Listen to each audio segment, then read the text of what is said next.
창세기 11장 1절에서 9절 말씀. 온 땅의 언어가 하나요, 말이 하나였더라.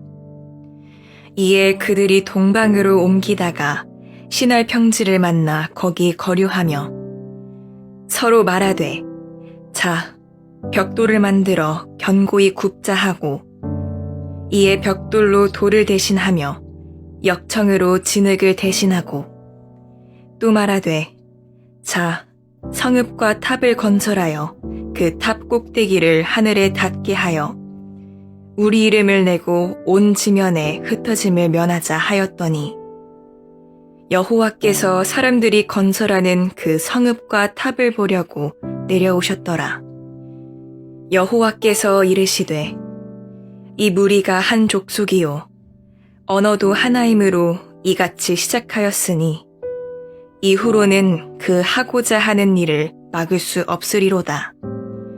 자, 우리가 내려가서 거기서 그들의 언어를 혼잡하게 하여 그들이 서로 알아듣지 못하게 하자 하시고, 여호와께서 거기서 그들을 온 지면에 흩으셨으므로 그들이 그 도시를 건설하기를 그쳤더라. 그러므로 그 이름을 바벨이라 하니, 이는 여호와께서 거기서 온 땅의 언어를 혼잡하게 하셨음이니라. 여호와께서 거기서 그들을 온 지면에 흩으셨더라.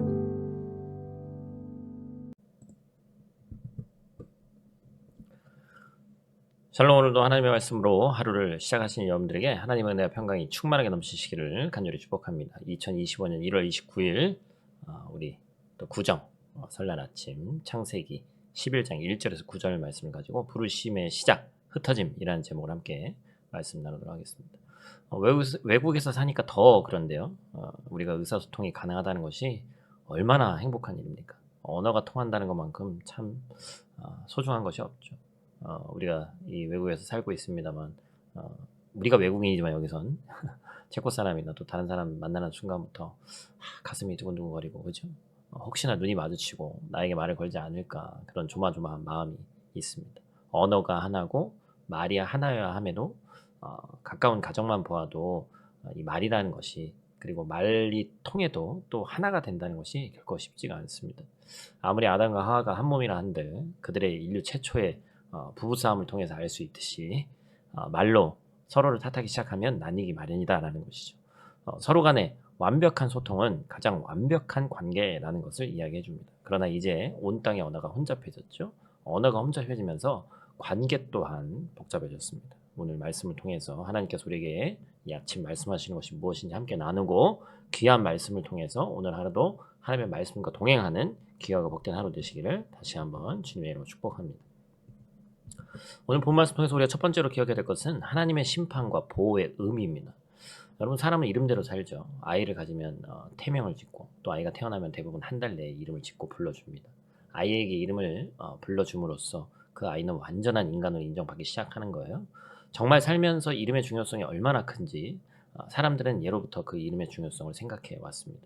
그래서 그 사람의 이름에는 운명이 담겨 있다라고까지 얘기를 했죠. 성경에도 많은 인물들이 있습니다. 그 이름대로 산 사람들이 막 있죠. 그래서 우리도 마찬가지로 그 이름에 대한 기대를 갖고 이름을 지어주죠. 특별히 구약시대 때는 한 인간의 운명을 좌우하는 것이 하나님이라고 믿었습니다. 그래서 장명하고, 그러니까 이름을 짓는 것은 하나님께 묻고 이루어진 것이죠. 그런데 바벨탑을 쌓은 이들이 뭐라고 얘기합니까? 본문 말씀 4절 말씀 한번 같이 보죠. 같이 있습니다. 또 말하되, 자, 성읍과 탑을 건설하여 그 탑 꼭대기를 하늘에 닿게 하여 우리 이름을 내고 온 지면에 흩어짐을 면하자 하였더니, 여기 보니까 우리 이름을 내고라는 본문을 직역하면 우리 스스로 우리를 위하여 이름을 짓자라는 것입니다. 쉽게 말해서 자신들의 인생, 자신들의 삶, 자신들의 운명을 하나님 없이 알아서 개척하겠다는 의지를 드러내는 거예요. 여러분, 이름을 짓는다는 것은 사실 이름을 받는 자에 대한 지배권과 소유권을 나타내기도 합니다. 그래서 하나님이 태초에 아담에게 지어주신 권리가 뭐였어요? 장명의 권리였죠. 동물들을 네 마음대로 이름을 지어라. 따라서 이름을 짓는다는 것은 그 지배를 나타내는 것이죠. 그러나 사람은 그것을 스스로에게 사용하기 시작한 것이죠. 그 누구의 지배도 인정하지 않겠다. 하나님 없이 스스로 잘 살아보겠다는 하나님께서 제일 미워하시는 죄 뭐죠? 교만입니다. 탑을 하늘 높이 쌓을 수 있을 만큼 문명이 고도로 발달한 국가를 이루었으니 이제는 절대자에게 의지할 필요가 없다. 그리고 우리의 이름을 내자. 여러분 사람이 자기 이름을 내는 것만큼 자랑스러운 일이 어디 있어요. 호랑이는 죽어서 가족을 남기고 사람은 죽어서 이름을 남긴다는 것처럼 이름에 걸린 명예만큼 중요한 것도 없습니다. 그러나 한편으로 그것만큼 사람을 교만하게 하고 위험하게 만드는 것 또한 없죠. 자기 이름을 내는데 목매어 사는 사람은 하나님을 만날 수가 없습니다. 하나님은 그런 상황 가운데서 그들의 탑 건축을 중단시키시죠. 그리고 그들을 흩어버리십니다. 여러분 이것은 단순한 심판이 아니죠. 쉽게 이야기해서 자기의 이름을 내는데 목매어서 하나님을 보지 못하신 그들을 흩으신 것은 심판이지만 이 일을 통한 하나님의 개입은 전체 인류를 보면 모든 인류에 대한 보호 조치입니다. 여러분 어느 하나에 몰두했을 때 우리는 아무것도 들리지 않죠. 어린아이에게 가장 자극적인 미디어입니다. 어린아이들이 핸드폰이나 패드, TV의 자극성이 얼마나 큰지 잘 아시죠? 거기에 홀린 듯이 빨려 들어가는 거 보세요. 자기 입이 떡 벌어지는 것도 모르고 막 보잖아요. 잠깐 보여주는 미디어이긴 하지만 아이가 그것에 몰두했을 때 부모의 목소리조차 들리지 않습니다. 우리도 마찬가지죠. 세상의 여러 가지 소리 중에 우리의 귀가 듣는 것은 큰 소리가 아니라 가장 익숙한 소리죠. 우리가 하나님 아닌 다른 것에 몰두할 때 하나님의 음성을 알아들을 수가 없는 거예요. 그래서 부모는 그런 자극적인 소리들 속에서 부모의 말이 더 익숙해질 수 있도록 가르쳐야 됩니다. 우리에게 세상의 소리가 익숙해지지 않도록 하나님은 우리에게 그 소리를 알아듣지 못하게 하신다라는 것이죠. 우리가 이 말씀을 꼭 기억하고 우리 삶에 반드시 적용하는 저 여러분들 되시기를 축복합니다. 두 번째로 우리가 기억해야 될 것은 하나님의 회복과 부르심입니다. 오늘 본문 7절에서 보니까 그들이 서로 알아듣지 못하게 라고 번역된 본문의 말씀은 쉐마죠. 쉐마는 뭐예요? 하나님이 말씀하시는 거예요. 이스라엘 백성들을 가르치시고 율법에 대한 정신을 이야기하실 때 사용하는 게 쉐마거든요. 그래서 쉐마 이스라엘아 들어라 라고 말씀하실 때 하는 그것입니다. 하나님의 말씀은 세상에서 우리가 익숙한 것을 듣는 것이 아니라 우리의 귀가 하나님의 말씀을 향하도록 우리에게 하나님의 말씀이 들리도록 말씀하시는 하나님의 배려다라는 것이죠. 여러분 그래서 기독교는 사실 보는 종교가 아닙니다. 기독교는 듣는 종교라고 그러죠.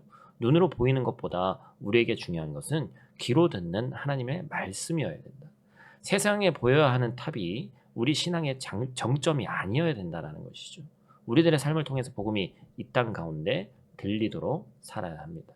우리에게 주어진 것은 알아듣지 못하게 된 말씀을 알아듣도록 만드는 것입니다. 그래서 신앙인의 언어의 기능, 우리의 의사소통을 통해서 신앙 공동체가 무엇보다 강요하고 속이고 조종하는 미혹의 언어들에 맞서서 신실한 언어를 지키려고 노력을 해야 돼요. 그래서 우리에게 이 창세기 11장의 언어의 혼잡은 사도행전 2장에서는 어떻게 됩니까? 우리가 구약과 신약을 다 알고 있으니까 그냥 창세기 11장 바벨탑 이야기, 혼돈, 흩으심 이렇게 끝날 수도 있지만 사도행전 2장에서는 이 바벨탑 사건과 이어서 새로운 희망으로 어떻게 됩니까? 흩어진 언어가 의사소통을 가능케 하는 새로운 영의 물결과 관련이 되죠. 사도행전 2장 4절 그리고 11절 말씀 우리 한번 같이 읽어보죠. 그들이 다 성령의 충만함을 받고 성령이 말하게 하심을 따라 다른 언어들로 말하기를 시작하니라. 11절 그레데인과 아라비아인들이나 우리가 다 우리의 각 언어로 하나님의 큰 일을 말함을 듣는도다 하고 흔히 우리가 방언을 말함에 있어서 중요성이 있다라고 생각을 하죠. 그런데 사도행전에서 방언은 말함보다 중요한 것이 뭐였어요? 들음에 있었습니다. 즉 흩어진 언어가 방언으로 회복되는 순간이었어요. 그들에게 회복되는 것은 다름 아닌 듣는 것이었습니다. 여러분 우리 삶이 세상에 들리는 삶이 되기를 원합니다. 세상에 우리가 이름을 내는 이야기가 들리는 것이 아니라 복음, 하나님의 이야기가 우리의 삶을 통해서 우리의 입을 통해서 세상에 들리기를 원합니다. 오늘 본문은 흩어짐으로 끝나죠. 거기에는 들음이 없었어요. 각자 말만 했습니다. 그러나 하나님께서 처음부터 의도하셨던 일, 땅에 충만하여 온 지면에 펼쳐지라는 곧 땅을 채우는 일이었습니다. 바벨탑 사건은 흩어진 심판의 이야기이기도 하지만 우리를 향한 하나님의 은혜와 배려가 있고 하나님께서 다시 회복하실 일에 대한 기대를 품게 합니다. 이제 부르심은 흩어짐에서부터 시작한다는 사실을 기억해야 됩니다. 각기 다른 언어지만 어떻게 하나님의 이야기가 들리게 할 것인가. 그것이 앞으로 나올 인물들을 부르시는 하나님의 이야기예요. 그리고 오늘 우리를 부르시는 하나님의 이야기입니다. 세상 곳곳에 흩어진 그 흩어짐이 복의 확산이 되도록 하나님의 성령은 지금도 일하고 계시고 그를 통해서 하나님의 큰 일을 말하고 사람들이 듣도록 하시기를 간절히 축복합니다.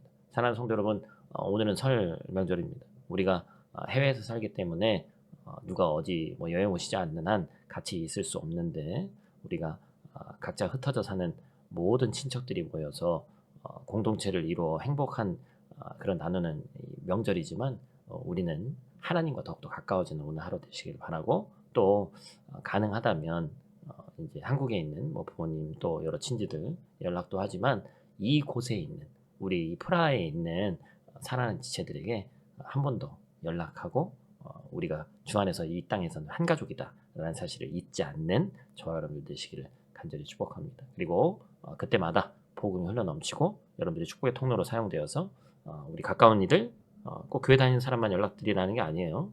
그리고 또 다른 믿지 않는 하나님 안에서의 사람들이 복음을 듣도록 하는 귀한 하나님의 복이 되기를 예수 그리스도의 이름으로 축원합니다. 우리 다 같이 있는 자리에서 제가 기도하고 마치도록 하겠습니다. 사랑과 은혜 풍성하신 아버지 하나님 감사를 드립니다. 오늘도 저희를 사랑으로 품어주시고 이 아침에 예배드리게 하심에 감사를 드립니다. 이 먼 이국 땅에서 설 명절을 맞으면서 비록 고국의 가족들과 함께하지 못하지만 하나님의 말씀 안에서 또 다른 소망을 품게 하시니 감사를 드립니다. 하나님 창세기 11장 말씀을 통해서 우리의 교만함을 돌아오게 하시고 흩어짐 속에서도 하나님의 뜻이 이루어짐을 깨닫게 하여 주시옵소서. 우리의 이름이 아닌 하나님의 이름이 높아지게 하시고 우리의 삶이 아닌 하나님의 복음을 세상에 전하는 통로들 될 수 있도록 하나님 도와주시옵소서. 우리가 이 해외 땅에서 살아가는 동안 육신의 친척, 가족들도 중요하지만 하나님께서 만나게 하신 우리 귀한 공동체 한 사람 한 사람을 기억하게 하시고 특별히 내가 그들에게 복을 흘려보내는 통로가 되게 하시고 우리의 언어와 삶이 하나님의 사랑을 전하며 어디에 있든 하나님의 말씀을 듣고 따르는 자들 될 수 있도록 하나님 도와주시옵소서. 모든 순간순간을 인도하시는 예수님 귀하신 이름으로 기도드립니다. 아멘.